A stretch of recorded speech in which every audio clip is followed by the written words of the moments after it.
Men used to go to war, but now they goon over to baddies that look like femboys. And if you're one of us elites, then Dragonslayer's Peerless Regression will activate your neurons as it features a tomboy who wants to KO our protagonist, Zeke Draker, who is basically just a super saiyan with brains.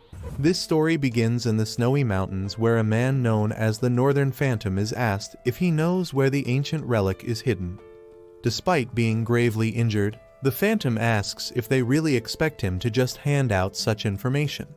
The guard is about to hurt the Phantom where the sun doesn't shine when the leader stops and says they must contact the main squad.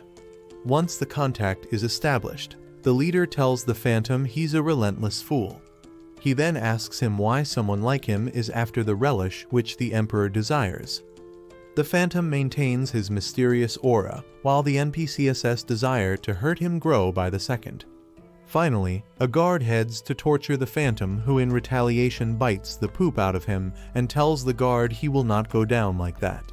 Turns out, the mysterious Phantom is also the Draker household's first failed awakener, officially known as Zeke. He was born in a great Dragonslayer household, but since he couldn't awaken aura, he was kicked out. Therefore, he did everything to survive. Within mere seconds, Zeke cuts down his captors, but still finds himself outnumbered. As he reattaches his arm, the king's men spit on him and call Zeke an irregular. A gruesome fight ensues, and after slaying everyone, Zeke coughs up blood, knowing the end is near. He thinks about how he was unable to take his revenge, but with the relic in his possession, it wasn't all for nothing. Suddenly, a mystical light elopes Zeke as an ancient elder emerges and asks Zeke if he agrees. The battered Zeke submits and tells the ancient being to do whatever, invoking the Awakener's agreement. Once Zeke awakens, he finds himself in a body which is yet to grow pubic hair. He then realizes he's in the Draker household training institution known as the Cradle.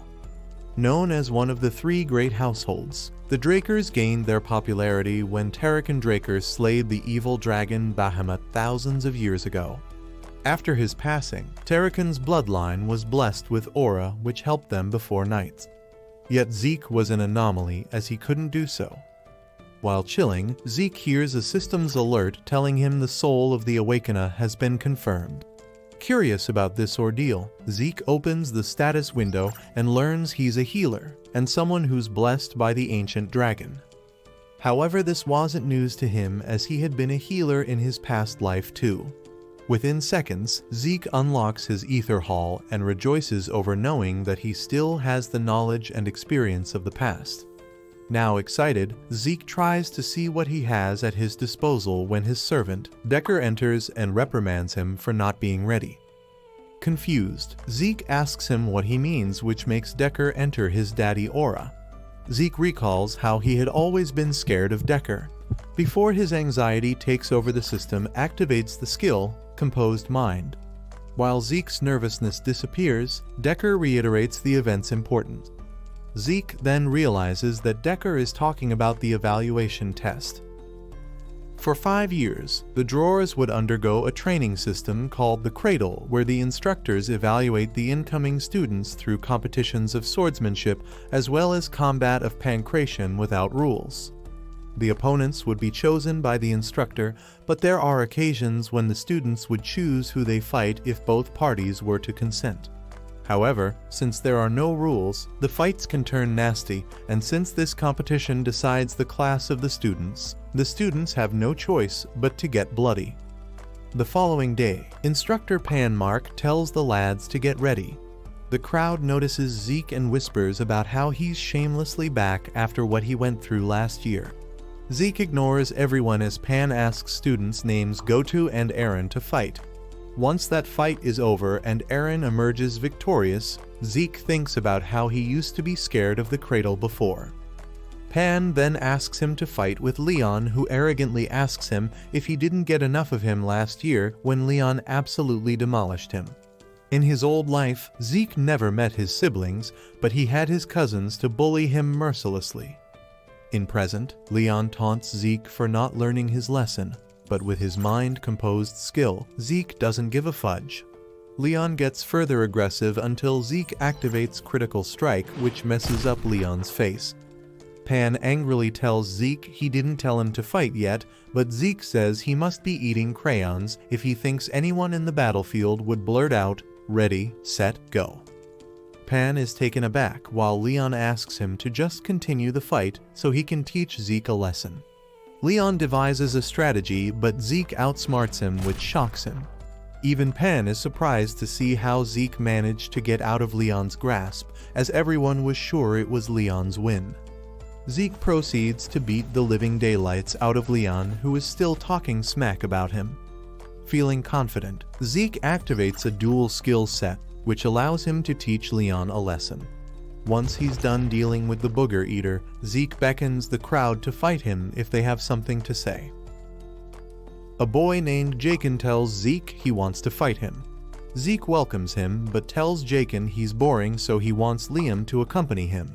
Enraged, Jaken asks Zeke if he's insulting him. Zeke cheerfully announces that of course he is insulting an Uggo like him. Jaken vows to beat Zeke to death as both him and Liam stand to fight him. Meanwhile, Zeke smirks seeing the mercenary king, Liam. In his past life, Liam was Jaken's servant who joined the cradle alongside his master. Due to Liam being a distant cousin, he was denied higher education in the Academy of Valhalla. Eventually, he joined a small knight's order in a nation called Baranon, but when the nation fell, Liam had become a mercenary. In his long tenure as a mercenary, Liam had risen to become the Red Knight and started his own stone mercenaries, or whatever that means. Upon uniting the three mercenary groups, Liam became the mercenary king. The Empire went on to hire Liam and his armies, making him a natural foe to Zeke and the Northerns. In the present, the fight begins and Jaken rushes to attack Zeke only for Zeke to announce that he wants to fight him and Liam together. Jaken ignores him and goes ahead with his noob tricks until Zeke feeds him a knuckle sandwich that'll have him parking in the disability spot. Upon learning his lesson, Jaken orders Liam to fight Zeke. Liam steps in, already exuding immaculate aura. Zeke, recognizing Liam's strength, attacks first. He uses a skill which he learned as the Northern Phantom and stuns the entire crowd and Instructor Pan. Despite his move, Zeke notes that his body is trash while Liam is built like Hulk. With his body reaching its limit, Zeke activates heightened senses and blocks Liam's oxygen. However, Liam doesn't falter and instead, a fierce fight ensues between the two. In the process of taking down Liam, Zeke gets injured and is unable to heal himself. The following day, Decker asks Zeke if he's alright since he heard he got gravely injured during the pancration. Zeke curtly states he's okay, but Decker asks him if he can check his pulse. Zeke sighs, knowing Decker wants to see if he has awakened his aura. Instead of arguing, Zeke shows Decker his palm and is shocked to learn that Decker is a blue knight. In this world, every knight is different and are classified based on their aura manipulation. White Swordsman is the novice level and most children are White Swordsmen before the Blessing Rite.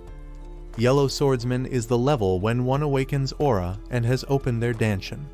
All trainees of the Cradle become Yellow Swordsmen after the Blessing Rite. Once someone has learned to freely control aura, they become Knights. Purple Knight is when someone is able to imbue their sword with aura. Blue Knight is when someone can manifest an aura blade. And when you finally transcend your limits, like the mercenary King Liam and he did in his past life, then you're classified as the Red Knight. Black Knights are mostly rare as they are dubbed as monsters. In the present, Zeke wonders why someone as talented as Decker is behaving like his babysitter. During the checkup, Zeke is sure that Decker can't detect his ether when suddenly Decker asks him if he's hiding something from him. Stunned, Zeke says he is not. Decker asks him why he has changed suddenly, but Zeke counters saying he should be asking why he changed only now. He also tells Decker that a lot of things will change from now, to which Decker bows, showing his submission. As Zeke steps out, he wonders if someone asked Decker to keep an eye on him. Upon arriving at the training room, Zeke checks his system and learns he has gained proficiency in a few skills. He then wonders what's the difference between skill and a class skill. His eyes traverse to the Draconian skill, which he can't unlock yet, and learns he needs 10 points for it. Zeke also finds out that he can earn karma points by slaying monsters, which means Hell have to head to the dungeon. However, in order to go to the dungeon, Hell need to be a purple knight. Another question comes to his mind as Zeke wonders why he was regressed to the past and what this mysterious system is. Shrugging away the questions, Zeke just decides to become stronger, as there are only 2 known powers in this world: the aura of the knights and the mana of the mages. A person can't possibly awaken 2 of these powers at once. In his old life, Zeke was unable to awaken either of those powers. Once he was abandoned, he met his master who taught him healing and the Ether Hall. This allowed him to handle the energy of nature, and only he and his master are capable of doing that. After training for 2 hours, Zeke's body gives out, causing him to activate his skill of healing. He notes how he didn't know of his healing skill until he met his master. It's a skill so rare that if he uses it in front of people, they'd think he's an irregular. A week later, the students of the Cradle whisper about how Zeke's a totally different person. In another room where the elites dine in, a boy named Owen tells Jakin to eat up for the swordsmanship duel tomorrow. Pissed off, Jakin asks if he wants to fight, but Owen calls him an insecure loser. All the kids at the table grit their teeth upon remembering how Zeke overwhelmed them. At that moment, Leon assures them Zeke will be useless during the swordsmanship since he won't be able to hold the sword. As they talk about how it was luck that got Zeke so far, Rhaenyra gets angry and tells them they're unworthy of being knights. Unlike the Pancration, the swordsmanship tournament is different. Real swords are utilized in the match, and it is also the leading cause of incidents within the Cradle. After a month, the blessing rite will commence where the Drakers awaken their aura. That morning, Pan asks Zeke to enter the arena. The crowd jeers as Zeke carries a large sword casually. His opponent is Rhaenyra, who is excited to fight against Zeke.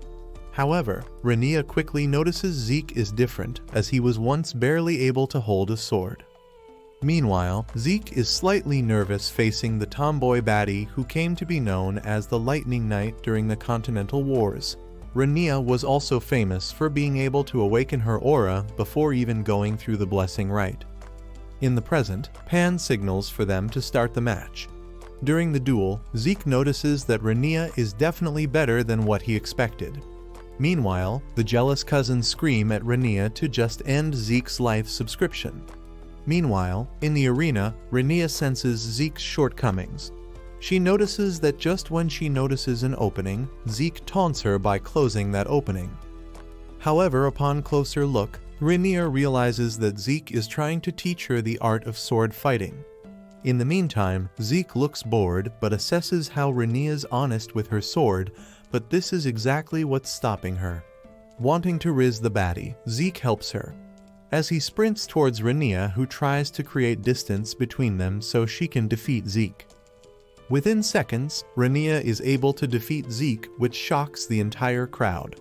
They commend her for not using aura, but in truth, as Zeke closed in, Rhaenyra used a low amount of her aura.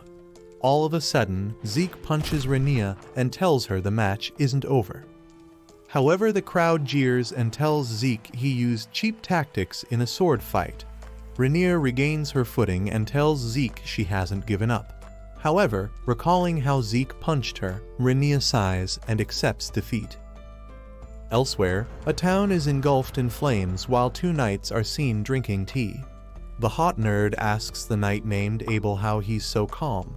Instead of answering, Abel reveals how someone named Zeke defeated Rhaenyra. He then asks the hot nerd when they'll have the blessing rite. Hot nerd reveals they have time till the next moon. Humming in response, Abel announces he's going to meet the family, as he's interested to know what kind of awakening their youngest is going to have. A month later, Zeke trains like he's in a commercial for sanitary pads. Opening the status window, Zeke notices how he has been able to increase mastery of various skills through hardcore training. He is pulled out of his thoughts when Decker announces it's time to leave. While sitting in the carriage, Zeke notes how it's been a while since he was back at the main residence where the blessing rite must be held, as it's the spot where the legend of the Dragonslayer started. As the ceremony kicks off, Zeke thinks how he's surrounded by all the famous people he hears about through the Continental newsletter. Which means his family would be here too. However, Zeke is sure that once he fails to awaken, he's going to be ignored by his family. All of a sudden, Zeke grits his teeth in anger upon seeing Abel, who announces he's here to see his younger brother. With Abel known as the Butchering Knight, Zeke calms his heartbeat since there's nothing he can do. This is also odd for him, as in his past life, Abel never came to his blessing rite. As Aaron steps in to commence the ritual, Zeke thinks how the blessing rite helps awaken the Draker family's sealed aura. Sometimes, in rare cases, one can also awaken a trait of the Dragonslayer known as mana inhibition, which awakens something called a pure blood awakening.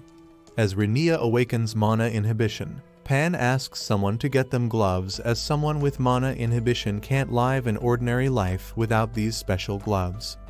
When one is able to prove Thayer of pure blood, they receive the Draker name, which will naturally come with a lot of benefits.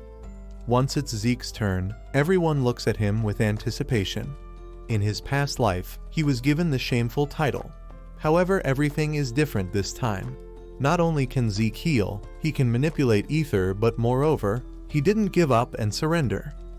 As Zeke hopefully dips his hand inside the water, the crowd gasps as the bronze status stops.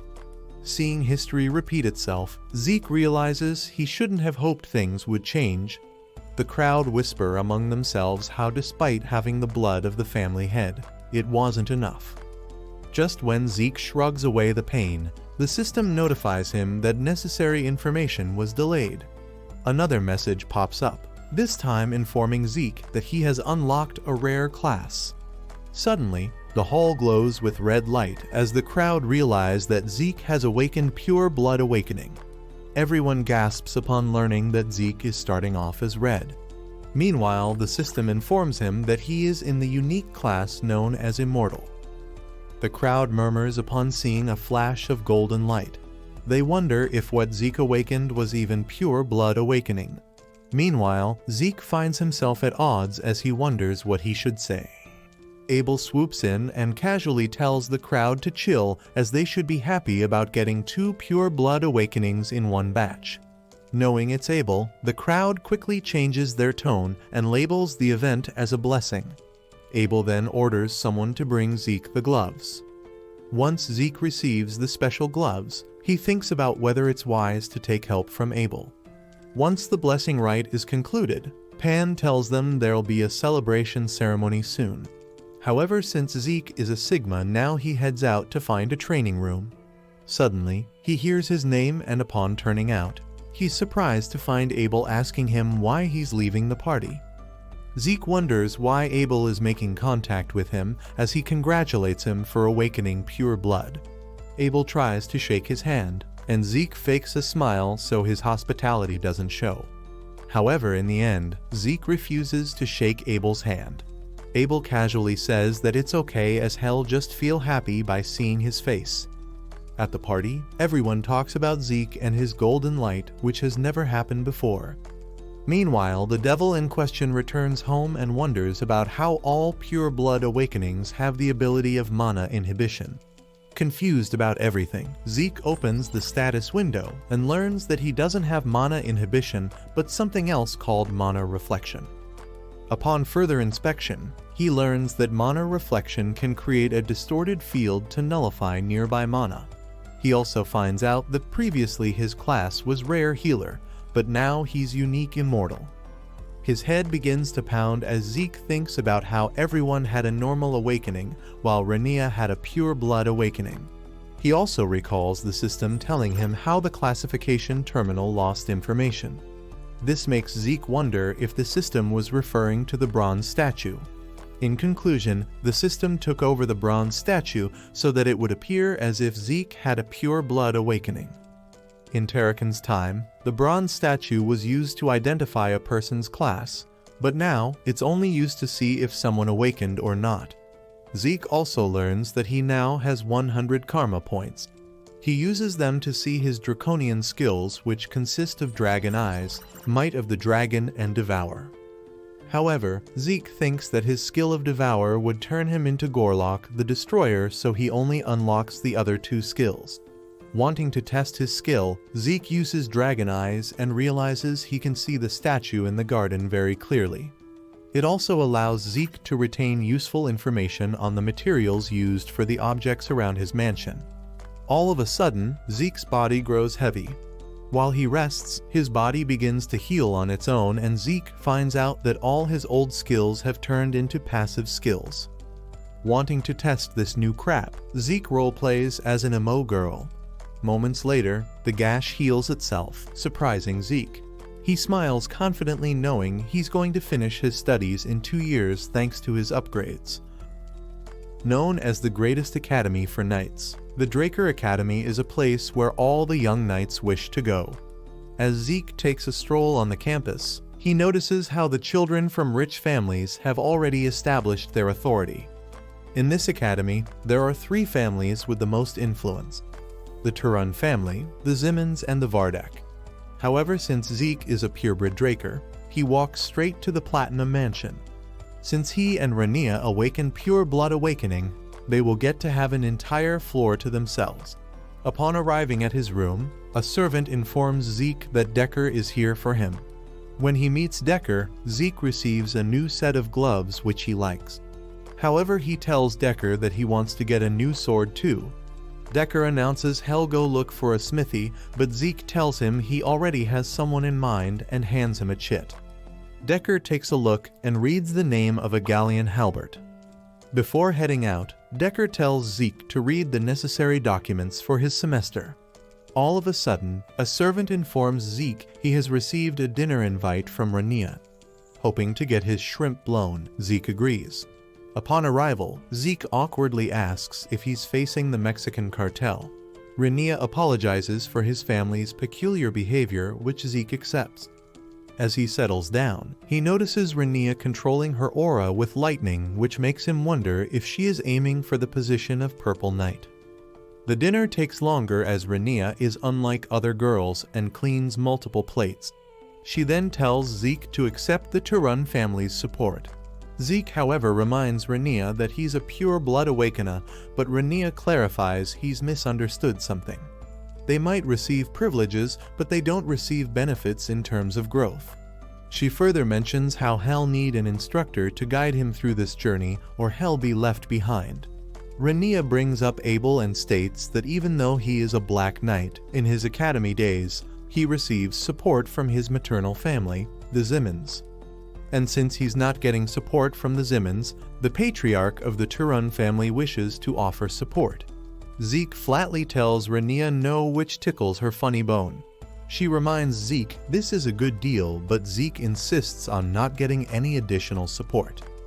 Before leaving, Zeke gives Rania an advice that her sword is holding her back. He tells Rania to become more fluid and demonstrates what he means.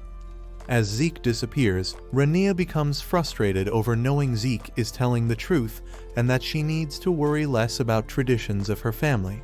Seeing how Zeke instantly knew about her family issues, Rania wonders if he's her therapist. In the morning, Zeke notes that his new class skills are helpful as he feels fresh even after training all night. As he steps into his new location, Zeke reflects how this place was once a nightmare, but now that he's a pure blood awakener, he has all the money and privileges. Zeke then hears Owen call out to him, asking if he's going to be part of the special class. Turns out, Owen is a Nepo baby as he belongs to one of the 3 great families. In the past, Owen would use others to bully him while maintaining his own image. Owen then talks about how he invited him for dinner last time, but never got a response. Zeke, however, wonders why Owen is acting like they are Mario and Luigi.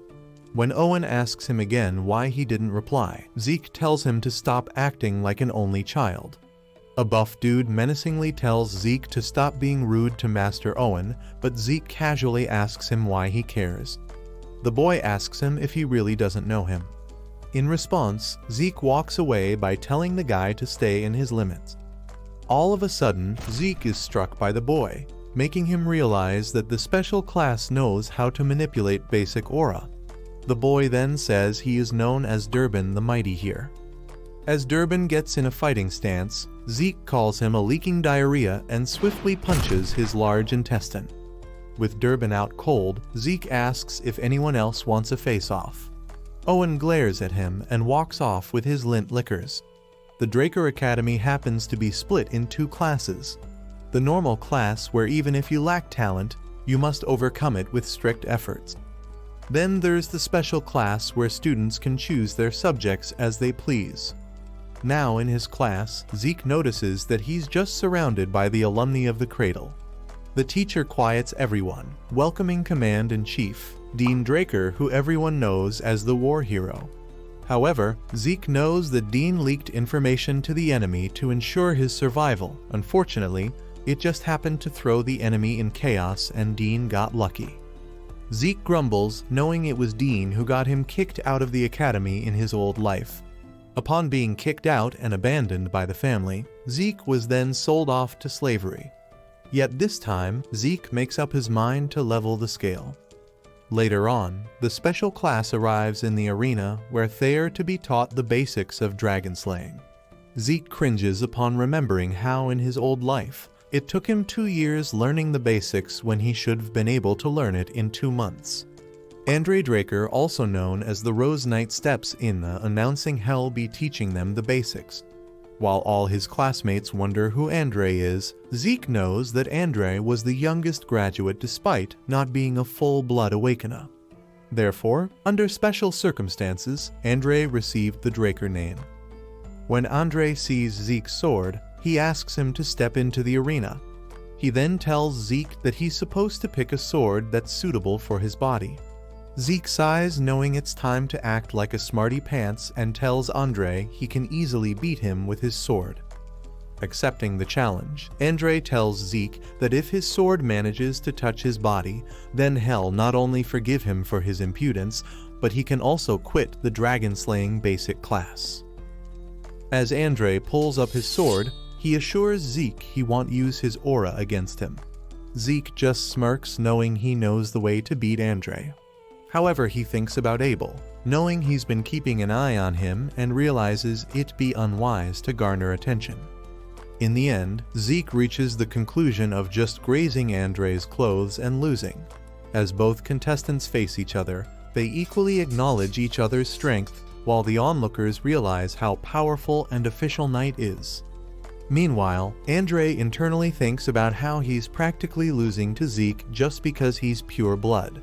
On the other hand, Zeke silently praises Andre, since holding off aura is like holding your breath, and knowing how unfair it is, Zeke decides to force Andre into using his aura.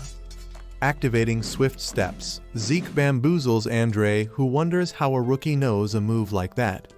But Zeke's not done, as he sneaks up on Andre, prompting him to unleash his aura.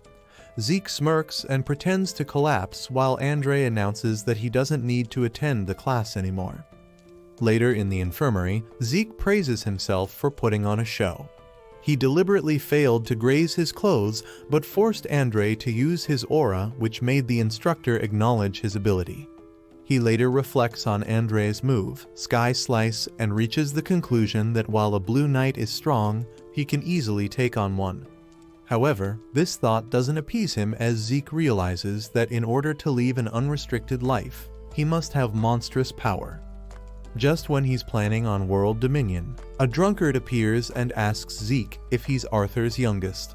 Shocked, Zeke wonders who this hoodlum is that he dared to call the current patriarch of the Draker family an arrogant brat. The drunkard casually asks Zeke how he managed to heal the internal wound given to him by Andre so quickly. Tensed up, Zeke calms himself by thinking that no one in this academy knows healing. When Zeke refuses to answer, the man throws his beer bottle at him. Now alert, Zeke instantly prepares to fight the guy who easily reflects his attack, making Zeke curious of him. The man tells Zeke he's almost like a mercenary, which sends him in a panic as he wonders if he knows about his past. the man chimes in again, telling Zeke that he should be a mercenary rather than a knight. Zeke calms down a little, but acknowledges his opponent's strength, that if he wanted to end him, he could easily do it. Upon hearing footsteps, Zeke turns his head and finds Andre by the door, who instantly recognizes the drunkard as Dexter the garden keeper. Seeing him, Dexter asks him how he knew he was here, and Andre reveals he saw him in the training arena. As Zeke turns to leave, Dexter tells him that if he wants to learn something useful, he should come to the Academy's greenhouse. However, Zeke says he's going to pass since his armpits smell like a World War soldier's foot. Dexter cusses him and says he's got the same pouty mouth as Arthur. Now alone, Zeke reflects on his meeting with Dexter and instantly realizes he's the Gale Knight, one of the Black Knights who have martial force. Legend has it that Dexter fought against a whole kingdom alone, but then disappeared without a word like he had a child on the way. Turns out, he had been leading a quiet life in the academy with Andre as his only student. Knowing the Gale Knight is into him, Zeke thinks to himself that he must find a way to make him teach him his secret move. Later that day, Fanon the magic theory professor teaches a class full of nincompoops. Zeke seizes this moment to be over-efficient and questions Fanon regarding a topic. This tickles Fanon's G-spot, who happily tells Zeke he's the first ever to ask him questions. He then helps Zeke understand until the class is over. However, as Zeke stands to leave, Fanon stops him. He tells Zeke that because of him, he had a proper class, so if he ever has any questions, he may stop by his lab. He also goes on to reveal that he's a graduate of the Delphoa University, which impresses Zeke greatly. Zeke thanks Fanon for his hospitality and later thinks how it would be nice to have a mage as a friend since they believe in free the nippies. As he's leaving, Zeke spots Dexter. Zeke asks him why he's lurking like a PD file. Dexter, instead, tells him he should have come to the greenhouse. In response, Zeke simply tells him he's not interested, shocking Dexter. Zeke calmly states that he's currently busy with individual training. Within seconds, Dexter teleports Zeke elsewhere and knocks him out cold. Zeke sighs, realizing Dexter is more unhinged than his ex on periods. Finding himself at the greenhouse, Zeke asks Dexter if he has abducted him to touch his special place. Dexter admits he's interested in him, causing Zeke to hauls out using swift steps. However, it's all in vain as Dexter is faster than Zeke, who realizes that Dexter sees him as a joke. He asks him why he's into him, and Dexter reveals it is because he wants to know how he healed his wounds so quickly. Zeke smirks and tells Dexter he will have to force an answer out of him. Dexter vanishes like your hairline, leaving Zeke surprised. Suddenly, he's taken aback by a powerful kick which he barely dodges. Dexter then tells Zeke that if he manages to graze his clothes, then he can have one wish. However, should he fail, then he must reveal all his dirty secrets and whether he wanks with right or left hand. While fighting Zeke, Dexter comes to realize he is built differently, as it has been 3 hours since their fight and Zeke has splendid stamina and endurance. He also notes that Zeke's wounds heal rapidly. Meanwhile, Zeke realizes he can't fight Dexter all day long, so he must resort to his new skill of dragon strength. As Zeke activates his skill, Dexter becomes manic as he welcomes the monstrous look on Zeke's face. During their battle, Dexter observes that Andre and Rania are miles ahead of Zeke, but it is his spite that makes him a worthy opponent. He then employs Aura while Zeke activates his draconian skills, allowing him to see Dexter, who had been too fast for his naked eyes. Realizing it's time, Dexter creates a gust of dust which blocks Zeke's vision temporarily. He then charges towards Zeke, telling him to call it a draw. Instead of letting Zeke regroup, Dexter thrashes him around, making Zeke realize the similarities between him and Andre. Upon being so overwhelmed, the system notifies Zeke that for his safety his consciousness will be forcefully shut down. As he succumbs to the darkness, Zeke finds Dexter standing tall as ever. Moments later, he opens his eyes and finds him back in his room. He wonders if it was Dexter who brought him here. Zeke sighs knowing he did everything to win, but Dexter was on a whole nother level. Reflecting on the fight, Zeke realizes that Dexter's secret move lies in his incredible strength, which is a result of an extremely trained body. This move must have been passed down to Andre as well, who rose in ranks because of it. The system then informs Zeke his swift step skill has been updated to high-speed movement. Moreover, he also receives a bunch of new features which he curiously checks out. Upon clicking on the option of inventory, Zeke realizes he can store weapons which will be at his disposal 24/7. All of a sudden, Decker arrives carrying a note from Dexter, who informs Zeke he's welcome to challenge him anytime. Zeke smirks, realizing he can still learn Dexter's secret move when Decker tells him he has something to say. He reveals he went to the smithy, but he refused to take the job as he doesn't make weapons anymore. Arriving at a shop named Papnir's Breath, Zeke enters, asking if anyone's in. In his old life, Galleon the swordsmith crafted a sword which possessed the ability he needed the most. It was the ability to replace aura with ether. For Zeke, Galleon was the greatest swordsmith in the continent, so it doesn't make sense to him when he finds him chugging down beer like it's water. Noticing Zeke, Galleon tells him this is no place for ladyboys. Internally, Zeke thinks that while Galleon had always been moody, it wasn't this bad. Letting his intrusive thoughts win, Zeke grabs a bucket and pours the water on Galleon, then calmly asks him if he's awake. Realizing Zeke is a Draker, Galleon instantly bows his head and apologizes for his impudence. He goes on a rant that a lowlife like him can never make exceptional swords, which is why he has quit. In his old life, when Zeke had met him, Galleon was already famous as the greatest swordsmith in the continent. However, now that he's regressed, he can't wait for 10 years for Galleon to come out of his Tumblr depression. Meanwhile, Galleon cries over being useless until Zeke asks him to show him some of his failures. Upon arriving at the backyard, Zeke notices a bunch of swords cluttered around. Galleon warns Zeke to be careful because despite being failures, they're still sharp. While inspecting the blades, Zeke realizes what Galleon's calling failure is still better than your average weapon. He uses dragon eyes and asks a few questions regarding the process of the sword making, surprising Galleon. However, Zeke advises Galleon that the reason his swords have failed is because the impurities of the metal haven't been eliminated during the heating process.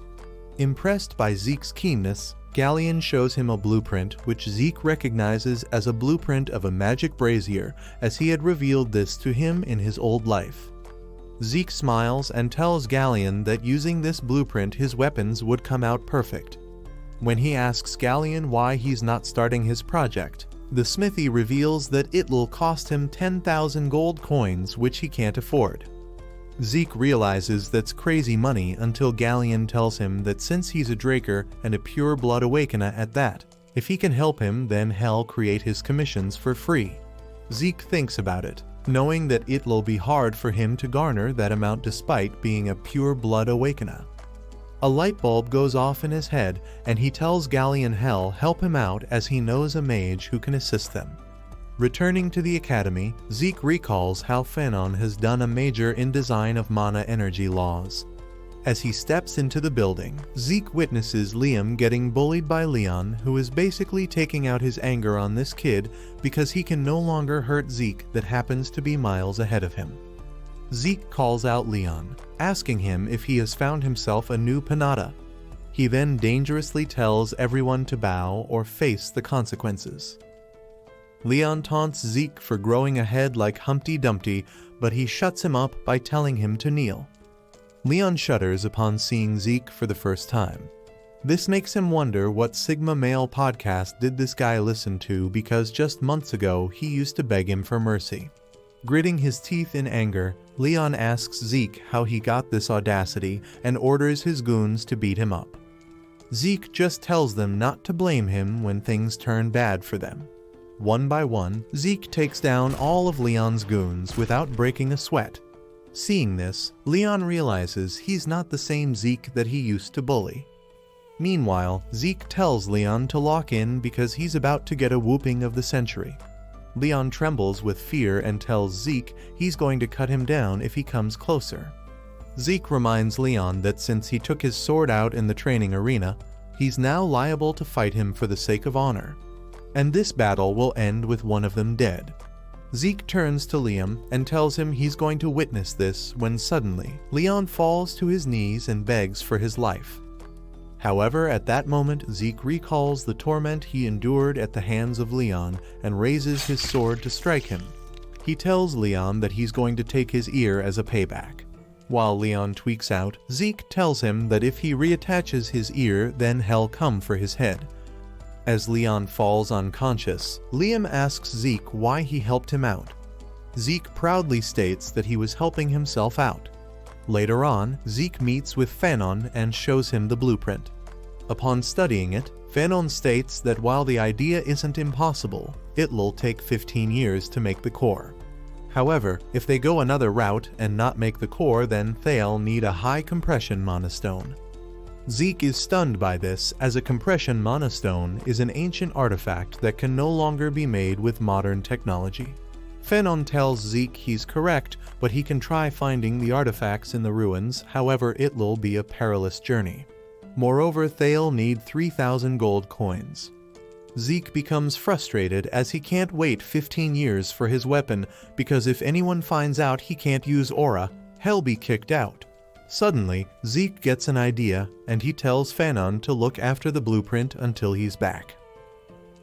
The Golden Age, also known as the Liberation War, fought to escape the rule of dragons. It ended when Terrakin took down the evil dragon Bahamut. Among the ancient relics found in the dragon's lairs was the high compression mana stone, capable of sustaining the mana needs of an entire village. Arriving at the central library, Zeke activates his dragon eyes and finds what he's looking for. He then uses ether to cut a hole in the ground. This takes a toll on Zeke's body, but he enters the tunnel according to the newsletter he once read. Since nobody has actually bothered to explore the ruins, Zeke is surprised when he finds skeletons holding pickaxes and shovels. After defeating 2 skeletons, Zeke learns he now has 2 karma points. Seeing this, Zeke laughs like he's from Ohio as he decides to hunt monsters for karma points. After slaying a bunch of monsters, Zeke manages to have enough karma points to buy a skill known as Minimap, which is basically just Google Maps but 3D. Arriving at his location, Zeke is confronted by a magical door, which is protected by a security spell. Out of options, Zeke asks the system if it can unlock the door for him. The system quickly responds back, informing Zeke that it's now working to unlock the door. Surprised, Zeke asks the system if it can communicate with him. When the system confirms, Zeke asks why he was regressed. The system informs him that it can't answer such questions, and Zeke accepts his fate and asks it to just open the door. As the door unlocks, Zeke is astonished to find a room full of treasure chests. After his initial surprise, Zeke manages to locate the high compression mana stone, and to his delight, he finds 4 of them. As Zeke fills up his bags and plans on raiding this place till he graduates, a magic circle appears, trapping him in it.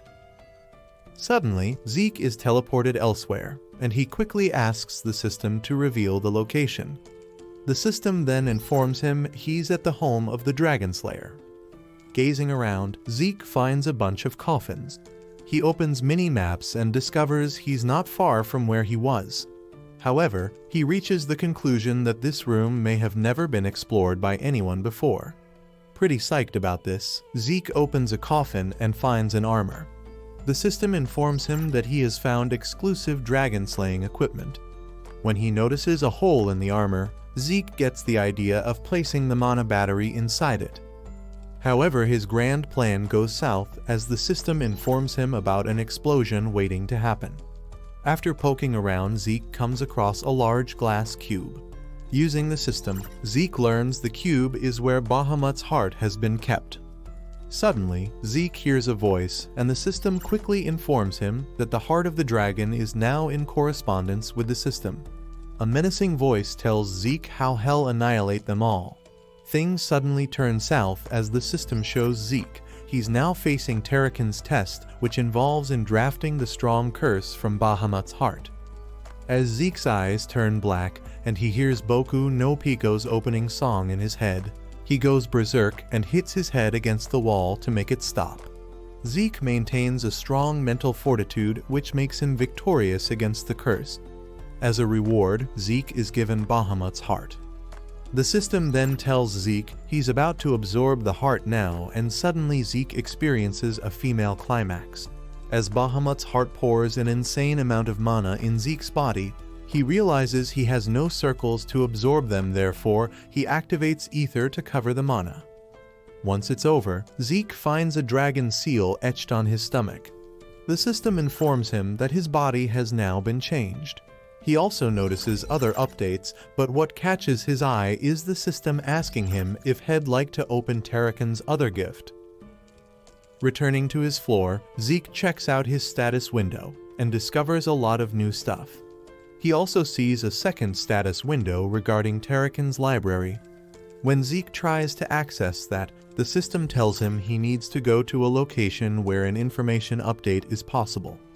The mini-map then shows him where he can get an update, and Zeke realizes it's in Valhalla Ake, the most prestigious knight training institution. Zeke sighs, knowing Valhalla is inaccessible to outsiders and it wasn't in his future plans to attend it. Zeke then opens a quest book which is there to help him grow his strength, and the system informs him a tutorial is about to be launched.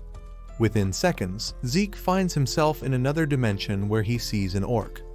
In this quest, he must defeat the orc in under 60 minutes to proceed ahead. Within seconds, Zeke finishes off his opponent, thanks to his upgraded divine body. Once he returns to his room, the system rewards him access to the system shop.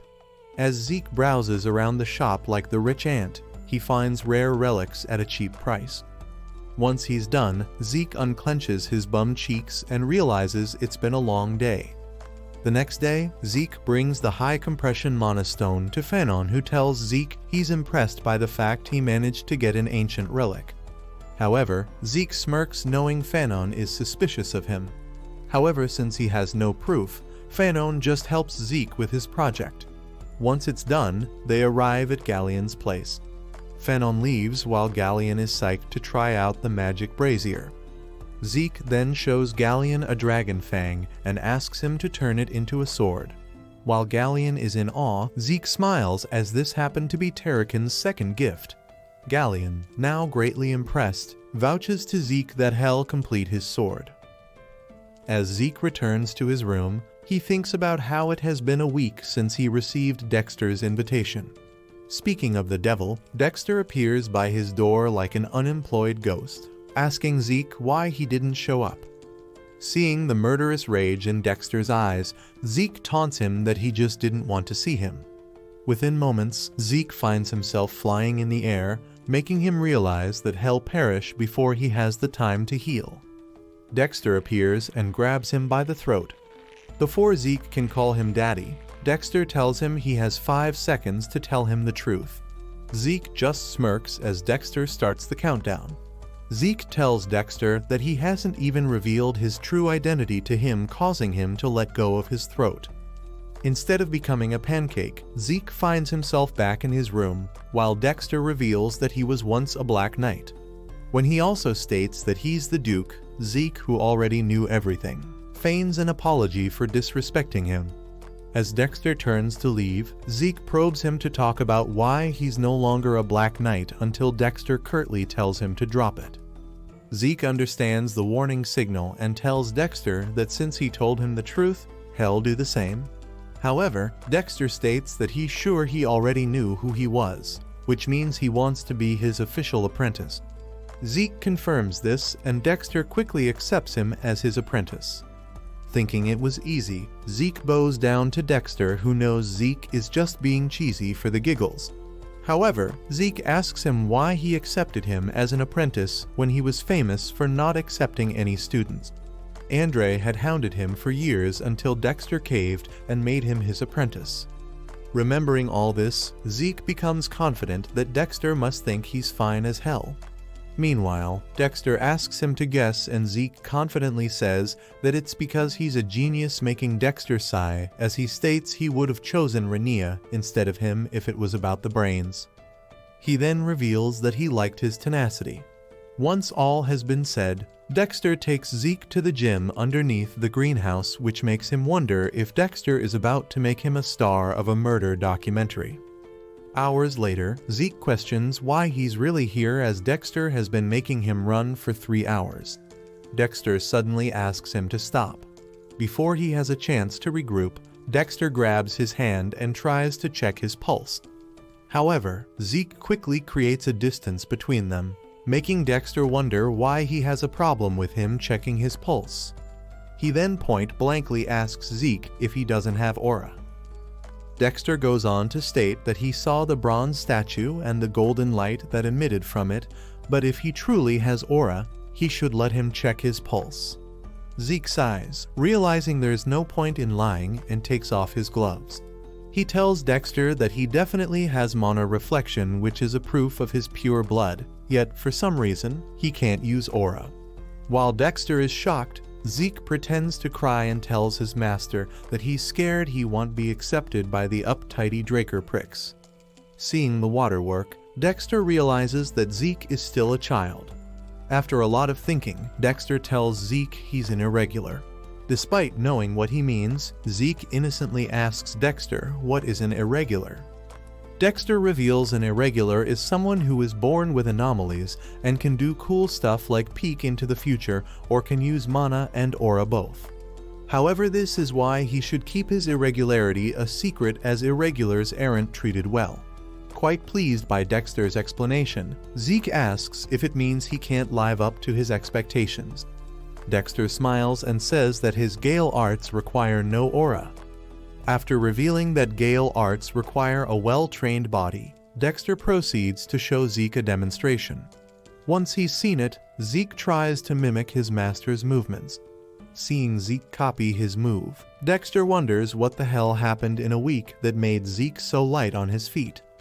This also makes him realize that Zeke is perfect until Zeke opens his potty mouth and ruins it all. And just like that, a month goes by. One day, Andre pays Zeke a visit, asking him how he managed to convince Dexter so easily. Knowing how Andre had been hounding Dexter for years, Zeke teasingly says that it's because Dexter finds him cool. Andre asks him if it's because he's pure blood, but Zeke counters by asking if he thinks Dexter would pick a disciple for such a lame reason. He further humiliates Andre by telling him that he should put some efforts. Later on, Zeke arrives at the gym and finds Andre running like he got the BTS army on his back. Dexter tells Zeke that Andre just begged him to make him his official disciple, so he relented and told him to run 300 laps without aura. The following day, the entire student body is present in the yard as the patriarch of the Darker family is about to visit. As Arthur steps out looking like a roid-up Arnold Schwarzenegger, he greets Howard, who humbly greets him back. Once he's done mogging Howard, Arthur addresses the students, who instantly get their underwear sticky upon hearing encouraging words from the patriarch. Later on, Zeke greets Arthur, who has prepared tea for him. This makes him realize how Arthur is keeping a watchful eye on his eating habits as well.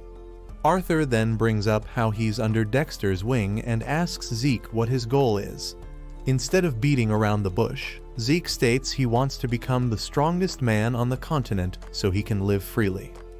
All of a sudden, the environment gets tense and Zeke starts to shudder when Arthur asks him if he means to surpass him. Knowing Arthur is using a skill that only a Black Knight can use, Zeke, despite the tension, affirms his goal. The tension vanishes as Arthur tells Zeke he's come to support him and the academy. Meanwhile, Zeke internally realizes that even though Dexter is a Black Knight, Arthur is on another realm. Arthur hands Zeke a Black Dark as a reward for becoming the Duke's student. Zeke's eyes shoot out of his sockets, knowing the credit card is given to only a select few. While Zeke is pleased to have a credit card with no limit, he knows Arthur is doing so to keep an eye on him.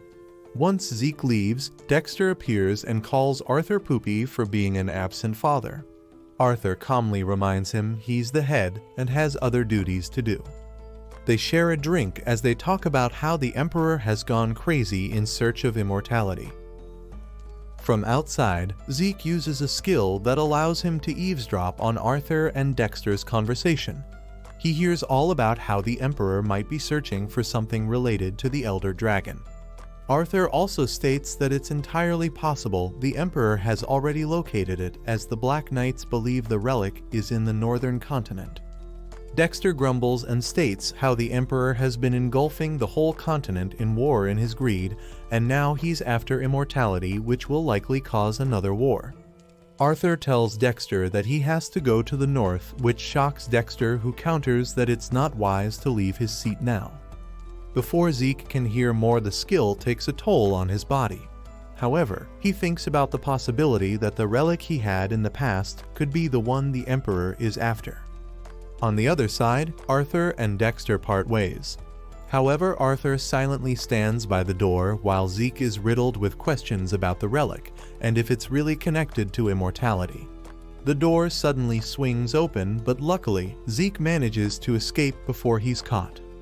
Later in the training hall, Zeke is greeted by a pleading Liam who asks him to take him in. Zeke asks him what happened to his former master, and Liam cries out that he was abandoned, and he must find another way to go to Valhalla. Zeke shrugs and says he's not there to be his piggy bank, and then asks him why he should believe that he's not a spy for his enemies. Liam instantly cuts off his ear and states he's going to prove his loyalty in any way he likes. Seeing this, Zeke remembers his old self and tells Liam that if he can withstand one strike from him, then he's in.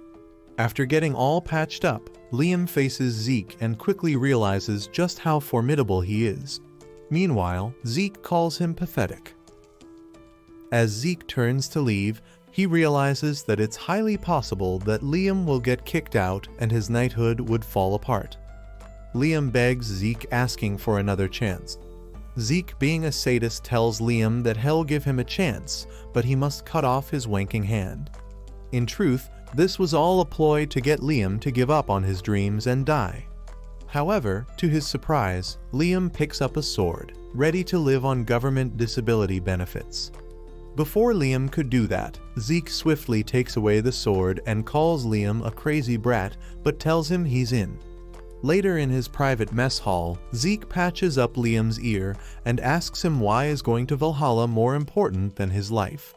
Liam reveals that his mother has contracted an unknown disease and the healers don't know what to do, so he wants to go to Valhalla, who grants its students and families exceptional health care. Upon hearing the symptoms, Zeke instantly knows it's the red blossom disease, which will spread across the continent in 5 years. However, since he knows the cure, he quickly writes it down and hands it to Liam, who is surprised. When asked how he knows the cure to a disease unknown by the healers, Zeke recalls how in the past it was 2 genius alchemist brothers, Al and Jeff, who found the cure and released the recipe to the public. Zeke then tells Liam he has the cure and now he doesn't need to go to Valhalla or be his subordinate, but Liam states he has already pledged his life to him. Zeke smiles upon being glazed by Liam. Meanwhile, Owen arrives at Howard's office and asks if they can increase the difficulty of this semester's evaluation. When Howard asks why, Owen states they have extremely skilled students this year, so it's only fair.